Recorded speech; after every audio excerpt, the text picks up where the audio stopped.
नमस्कार बंधुगण बंधु माने आपण मानकु सर्वप्रथमे इंग्राजी नववर्ष 2026 उपलक्षे हार्दिक शुभेच्छा एवं शुभकामना। आपण मानकु आज ज्योतिष कार्यक्रम को स्वागत।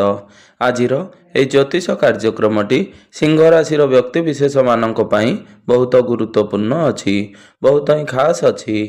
कारण एही नूतन वर्ष 2026 रे आपणक जीवन में किछि बड़ परिवर्तन हेबा पई जाउअछि। कारण एही वर्ष 2026 रे गुरु आपणकर द्वादश भाव में गोचर करिवे एवं शनि आपणकर अष्टम भाव में गोचर करुछंती। तो बंधु माने एही वर्ष 2026 रे आपण मानकु केते मात्रा रे शुभ फल मिलिबा पई जाउछि एवं केते मात्रा रे अशुभ फल मिलिबा पई जाउछि से विषय रे जानिबा पई आपण माने वीडियोटी को स्किप न करी थरे मात्र शेष पर्यंत निश्चिंत देखंतु एवं वीडियोटी को गोटे लाइक करी चैनल टी को सब्सक्राइब कर दियंतु। आपण माने जदि सच्चा हृदय रे ईश्वर को भक्ति करुथांती विश्वास करुथांती तेबे भक्ति एवं श्रद्धार सहित कमेंट बॉक्स रे जय माँ लक्ष्मी जय श्री जगन्नाथ अवश्य लिखि दियंतु। तेबे बंधु माने आसंतु आरंभ करिबा आजिर एही कार्यक्रमटी को, जहाँकि आपणकर जन्म राशि एवं चंद्र राशि उपरे संपूर्ण आधारित अटे। केतु आपणकर कुंडलीर प्रथम भाव में गोचर करुछंती। सूर्य बुध शुक्र एवं मंगल आपणकर पंचम भाव में गोचर करुछंती। राहु आपणकर सप्तम भाव में गोचर करुछंती। शनि आपणकर अष्टम भाव में गोचर करुछंती। गुरु आपणकर एकादश भाव में गोचर करिवे। तो बंधु माने आपणकर राशिर अधिपति हेउचंती सूर्य। तो सूर्य आपणक कुंडलीर पंचम भाव में गोचर करुछंती। तो सूर्यंकर दृष्टि आपणकर एकादश भाव उपरे रहुची, किंतु 14 फेब्रुआरी को षष्ठ भाव को सूर्य आसीजिवे। सूर्यंकर दृष्टि आपणकर द्वादश भाव उपरकू रहिबो। तो एही समय रे आपण आपणकर काम कार्य को नहीं बाहर को जाई पारंती। आपण विदेश यात्रा करि पारंती किंबा कोनोसी दूर यात्रा करि पारंती। जो माने हॉस्पिटल लाइन ने काम करुछंती मेडिकल लाइन ने काम करुछंती से मानको बहुत अधिक सफलता प्राप्ति हेबो। आपण आपणकर काम को नै कि हेउ किंबा शिक्षा पाई हेउ आपण दूर यात्रा करि पारंती। तो षष्ठ भावटी होई थाए कंपटीशन रो भाव। आपणकर कंपटीशन को नै एही समयटी बहुत भल रहिबो। एही समय रे जदि आपण कोनोसी कंपटीशन ने पार्टिसिपेट करुछंती कोनोसी खेलकूद रे भाग नेउछंती तो आपणक पई समय बहुत भल रहिबो। आपण आपणकर शत्रु मानक उपरे विजय लाभ करिवे एवं आपण आगकू बढ़िवे। 14 जनवरी रु नै 14 फेब्रुआरी पर्यंत एही सब क्षेत्र रे आपणकू बहुत अधिक सफलता आनी देबो। 14 फेब्रुआरी रु नै 14 मार्च मध्य रे सूर्य आपणकर सप्तम भाव में गोचर करिवे एवं राहुंक सहित गोचर करिवे। तो एही समय मध्य रे आपण आपणकर क्रोध को संपूर्ण नियंत्रण रे रखिबार अछि।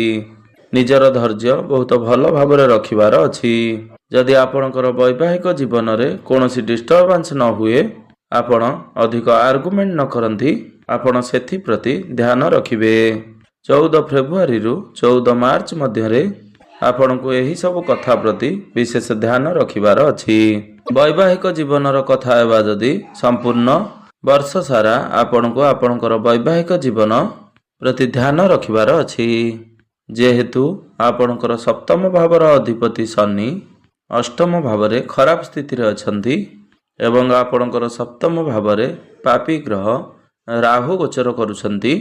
तेणु आपणकर वैवाहिक जीवन रे मनांतर मतभेद डिस्टर्बांस ए सबू देखा देबो किंबा आपण आपणकर जीवन साथींकर स्वास्थ्य रे टिके समस्या देखि पारंती। 15 मार्च रु 15 एप्रिल मध्य रे सूर्य आपणकर अष्टम भाव रे रहिबे। एही समय मध्य रे आपणकर स्टोमक रिलेटेड किछिटा प्रॉब्लम देखा देई पारे। आपण मने रखंतु एही समय मध्य रे आपण जेपरि कोनोसी निष्पत्ति दृढ़ निष्पत्ति नियंतु नाही। एही समय मध्य रे आपण आपणकर बाणी उपरे संपूर्ण नियंत्रण रक्षा करंतु। एही समय मध्य रे आपणकर प्रेम जीवन रे अनेक प्रकार समस्या देखा देई पारे।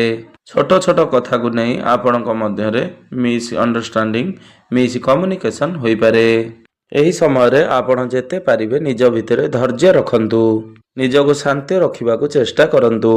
ତାପରେ 15 ଏପ୍ରିଲକୁ ଗୁରୁ ଆପଣଙ୍କର ନବମ ଭାବକୁ ଚଳନ କରିବେ ଏବଂ 15 ମଇ ପର୍ଯ୍ୟନ୍ତ ଗୁରୁ ଆପଣଙ୍କର ନବମ ଭାବରେ ହିଁ ବିରାଜମାନ ରହିବେ। ଏହି ସମୟ ଆପଣଙ୍କ ପାଇଁ ସର୍ବଶ୍ରେଷ୍ଠ ରହିବ। ଯେଉଁମାନେ ଉଚ୍ଚଶିକ୍ଷା କରିବାକୁ ଚାହୁଁଥିଲେ ସେମାନଙ୍କ ପାଇଁ ବହୁତ ଭଲ ରହିବ। ସୂର୍ଯ୍ୟ ଆପଣଙ୍କର ନବମ ଭାବରେ ଉଚ୍ଚସ୍ଥ ହୋଇଯିବେ। ଏହି ସମୟରେ ଆପଣ ନିଜକୁ ରାଜା ଭଳି ଅନୁଭବ କରିବେ। ଏହି ସମୟରେ ଆପଣଙ୍କର ଭାଗ୍ୟ ଆପଣଙ୍କୁ ପ୍ରତ୍ୟେକ କ୍ଷେତ୍ରରେ ସାଥ ଦେବ।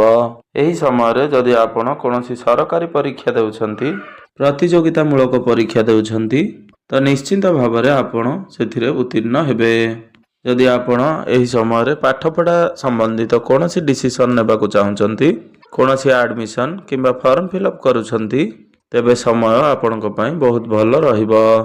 ଏହି ସମୟରେ ଯେଉଁମାନେ ପଲିଟିକ୍ସ ଲାଇନ୍ରେ ଅଛନ୍ତି ସେମାନଙ୍କ ପାଇଁ ସମୟ ବହୁତ ଭଲ ରହିବ। ଯଦି ଆପଣ କୌଣସି ଉଚ୍ଚ ପଦବୀରେ ଅଛନ୍ତି ବା ଗଭର୍ଣ୍ଣମେଣ୍ଟ ରିଲେଟେଡ୍ କ୍ଷେତ୍ରରେ ଅଛନ୍ତି, ତ ସୂର୍ଯ୍ୟ ଆପଣଙ୍କୁ ନବମ ଭାବରେ ବହୁତ ଭଲ ଫଳ ପ୍ରଦାନ କରିବେ। ତେବେ କେବଳ ଏପ୍ରିଲ ମାସ ନୁହେଁ, ଏହାପରେ ଗୁରୁ ଆପଣଙ୍କର ଦଶମ ଭାବରେ କେନ୍ଦ୍ରରେ ଗୋଚର କରିବେ। ଏହା ପୂର୍ବରୁ ତାପରେ ଏକାଦଶ ଭାବରେ ଲାଭର ସ୍ଥାନରେ ଗୋଚର କରିବେ। ତ କହିବାକୁ ଗଲେ 15 ଏପ୍ରିଲରୁ 15 ଜୁଲାଇ ପର୍ଯ୍ୟନ୍ତ ସମୟ ଆପଣଙ୍କର ବହୁତ ଭଲ ରହିବ। ତାପରେ 15 ଜୁଲାଇରୁ 15 ଅଗଷ୍ଟ ପର୍ଯ୍ୟନ୍ତ ସୂର୍ଯ୍ୟ ଆପଣଙ୍କର ଦ୍ୱାଦଶ ଭାବରେ ରହିବେ। ଏହି ସମୟରେ ଆପଣଙ୍କୁ ଆପଣଙ୍କର ସ୍ୱାସ୍ଥ୍ୟ ଉପରେ ଟିକେ ବିଶେଷ ଧ୍ୟାନ ରଖିବାର ଅଛି। ଆପଣ ତରବର ହୋଇ କୌଣସି କାର୍ଯ୍ୟ ଯେପରି ନ କରନ୍ତି, ସେଥିପ୍ରତି ଆପଣଙ୍କୁ ଯତ୍ନଶୀଳ ରହିବାର ଆବଶ୍ୟକତା ରହିଛି। ଯେତେବେଳେ ଆପଣ କୌଣସି ଟ୍ରାଭେଲ୍ କରୁଛନ୍ତି, ସେତେବେଳେ ଆପଣଙ୍କୁ ଆପଣଙ୍କର ସ୍ୱାସ୍ଥ୍ୟ ଉପରେ ବିଶେଷ ଧ୍ୟାନ ରଖିବାର ଅଛି। ଏହି ସମୟରେ ଆପଣଙ୍କର ପେଟ ଜନିତ ସମସ୍ୟା ଦେଖାଦେଇପାରେ। ପୁଣି 16 ଅଗଷ୍ଟକୁ ସୂର୍ଯ୍ୟ ଆପଣଙ୍କର ପ୍ରଥମ ଭାବକୁ ଚାଲି ଆସିବେ ଏବଂ 16 ସେପ୍ଟେମ୍ବର ପର୍ଯ୍ୟନ୍ତ ଆପଣଙ୍କର ପ୍ରଥମ ଭାବରେ ରହିବେ। ସେତେବେଳେ ଆପଣଙ୍କର ଆତ୍ମବିଶ୍ୱାସ ବଢ଼ିବ, ଆପଣଙ୍କର କନଫିଡେନ୍ସ ଲେଭେଲ୍ ବଢ଼ିବ ଏବଂ ଏହି ସମୟ ମଧ୍ୟରେ ଆପଣଙ୍କୁ ବହୁତ କିଛି ଭଲ ଜିନିଷ ପ୍ରାପ୍ତି ହେବ।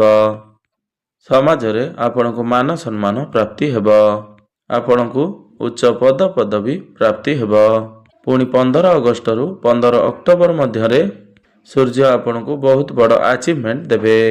ତେବେ ବନ୍ଧୁମାନେ, ଏହି 2026 ମସିହାଟି ଆପଣଙ୍କ ପାଇଁ ଏପରି ଏକ ବର୍ଷ ଅଟେ ଯେଉଁଥିରେ ଆପଣଙ୍କର ଟିକେ ଅଧିକ ଖର୍ଚ୍ଚ ହୋଇପାରେ, କିନ୍ତୁ ଆପଣ ଅଧିକ ଧର୍ମ ଆଡ଼କୁ ଅଗ୍ରସର ହେବେ। ଭଗବାନଙ୍କ ପ୍ରତି ଆପଣଙ୍କର ଅଧିକ ସ୍ପୃହା ବଢ଼ିବ। ଆପଣ ଯେଉଁ ଇନଭେଷ୍ଟମେଣ୍ଟ କରିଛନ୍ତି ଆପଣଙ୍କୁ ସେତେଟା ଭଲ ଫଳ ପ୍ରଦାନ କରିବ ନାହିଁ। ଆପଣ ଯେଉଁଠାରେ ଇନଭେଷ୍ଟମେଣ୍ଟ କରିବା କଥା ସେଠାରେ ନ କରି ଆପଣ କିଛି ଭୁଲ ଜାଗାରେ ଇନଭେଷ୍ଟମେଣ୍ଟ କରିଦେଇପାରନ୍ତି।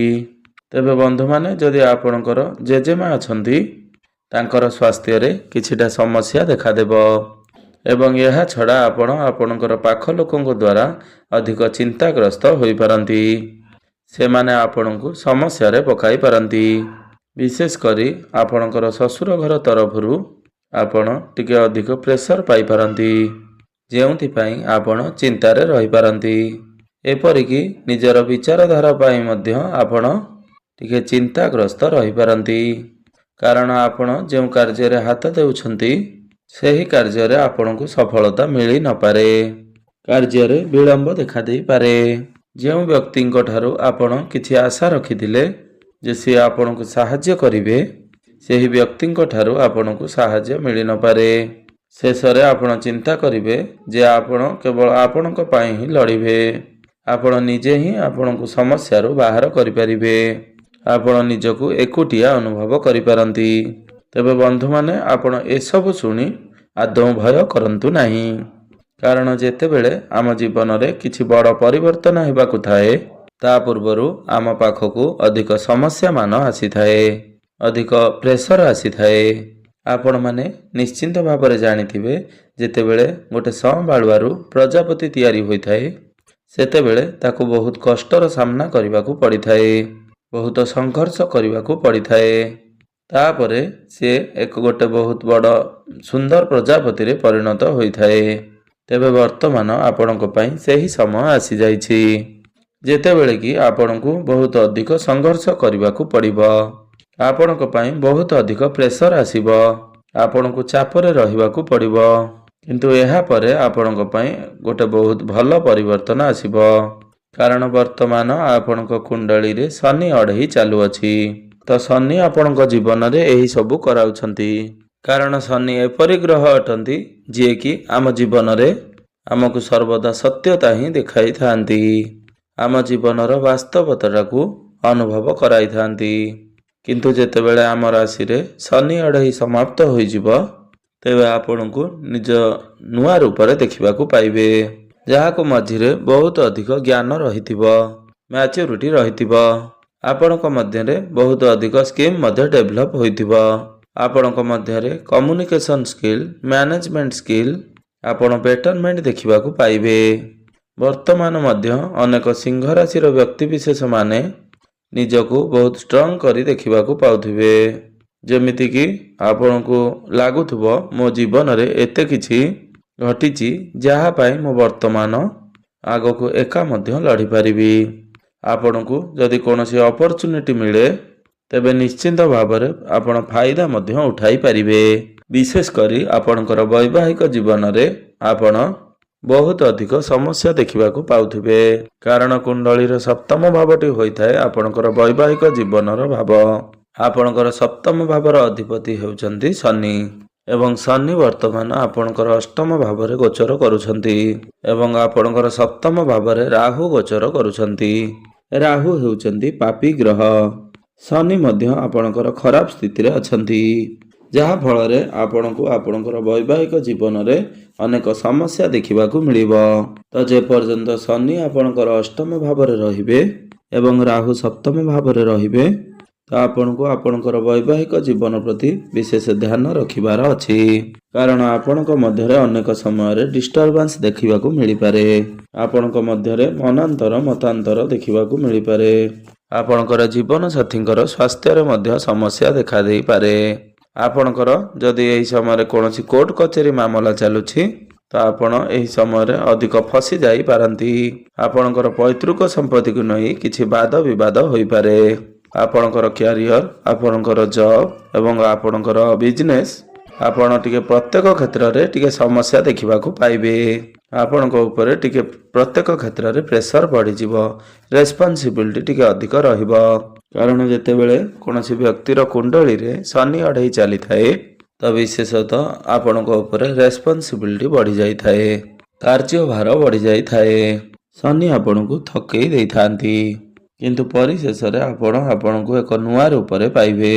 ତେବେ ବନ୍ଧୁମାନେ, ଏହି 2026 ମସିହାଟି ଆପଣଙ୍କ ପାଇଁ ସଂଘର୍ଷମୟ ରହୁଛି ସତ, କିନ୍ତୁ ଏହା ଆପଣଙ୍କୁ ଜୀବନର ସତ୍ୟତା ବିଷୟରେ ଜଣାଇବ ଏବଂ ଏହା ପରେ ଆପଣଙ୍କ ପାଇଁ ଯେଉଁ ସମୟ ଆସିବ ତାହା ଆପଣ କଳ୍ପନା ମଧ୍ୟ କରିନଥିବେ। ତ ବନ୍ଧୁମାନେ, ଆପଣଙ୍କ ପାଇଁ ଗୋଟିଏ ପ୍ରତିକାର ହେଉଛି, ଆପଣ ନିଜର ସମସ୍ୟାକୁ କମ୍ କରିବା ପାଇଁ ଆପଣ ପ୍ରତ୍ୟେକ ଦିନ ପ୍ରଭୁ ଗଣେଶଙ୍କର ପୂଜା ଆରାଧନା କରନ୍ତୁ। ଆପଣଙ୍କର ଯାହା ବି ସମସ୍ୟା ରହିଛି ପ୍ରଭୁ ଗଣେଶଙ୍କ ନିକଟରେ କୁହନ୍ତୁ। ଅନ୍ୟର କାହା ସମ୍ମୁଖରେ ସମସ୍ୟା ବିଷୟରେ କହିବା ଆବଶ୍ୟକତା ନାହିଁ। କେବଳ ନିଜର ମନ କଥା ଏବଂ ନିଜର ସମସ୍ୟା ପ୍ରଭୁ ଗଣେଶଙ୍କୁ ଜଣାନ୍ତୁ ଏବଂ ପ୍ରତ୍ୟେକ ଦିନ ଆପଣ ପ୍ରଭୁ ଗଣେଶଙ୍କର ଆରାଧନା କରନ୍ତୁ। ପ୍ରତ୍ୟେକ ବୁଧବାର ଦିନ ଗୋମାତାଙ୍କୁ ସବୁଜ ଚାରା ଖାଇବା ପାଇଁ ଦିଅନ୍ତୁ। ନିଶ୍ଚିନ୍ତ ଭାବରେ ଆପଣଙ୍କର ସମସ୍ୟା କିଛି ମାତ୍ରାରେ କମ୍ ହୋଇଯିବ। ଏହି 2026 ମସିହାଟି ଆପଣଙ୍କ ପାଇଁ ନିଜକୁ ଶକ୍ତିଶାଳୀ ବନାଇବାର ବର୍ଷ ଅଟେ। ତେଣୁ ବନ୍ଧୁମାନେ, ମୁଁ ଆପଣମାନଙ୍କୁ ଏହା ହିଁ କହିବି, ଆପଣ ନିଶ୍ଚିନ୍ତ ଭାବରେ ପ୍ରତ୍ୟେକ କ୍ଷେତ୍ରରେ ଏହି 2026 ମସିହାରେ ଆପଣଙ୍କୁ ସମସ୍ତ ସମସ୍ୟାର ସମ୍ମୁଖୀନ ହେବାକୁ ପଡ଼ିବ, କିନ୍ତୁ ଆପଣ ସମସ୍ୟାକୁ ନ ଡରି ଆଗକୁ ବଢ଼ନ୍ତୁ। ଆପଣ ନିଜର କର୍ମକୁ ଠିକ୍ ରଖନ୍ତୁ। ନିଶ୍ଚିନ୍ତ ଭାବରେ ଆପଣଙ୍କୁ ଶନିଦେବଙ୍କର କୃପା ମିଳିବ। କାରଣ ଶନି ହେଉଛନ୍ତି କର୍ମର କାରକ ଗ୍ରହ। ସେ ଡିସିପ୍ଲିନକୁ ଭଲ ପାଇଥାନ୍ତି। ଆପଣ ନିଜର କର୍ମ ପଥରେ ଆଗେଇ ଚାଲନ୍ତୁ। ଶନିଦେବ ନିଶ୍ଚିନ୍ତ ଭାବରେ ଆପଣଙ୍କୁ ଶୁଭ ଫଳ ପ୍ରାପ୍ତି କରାଇବେ। ତ ବନ୍ଧୁମାନେ, ଏହି 2026 ବର୍ଷଟି ଆପଣଙ୍କ ପାଇଁ ଶୁଭମୟ ହେଉ, ସୁଖମୟ ହେଉ, ଏହା ହିଁ ଈଶ୍ୱରଙ୍କ ନିକଟରେ ମୋର ଏତିକି ପ୍ରାର୍ଥନା।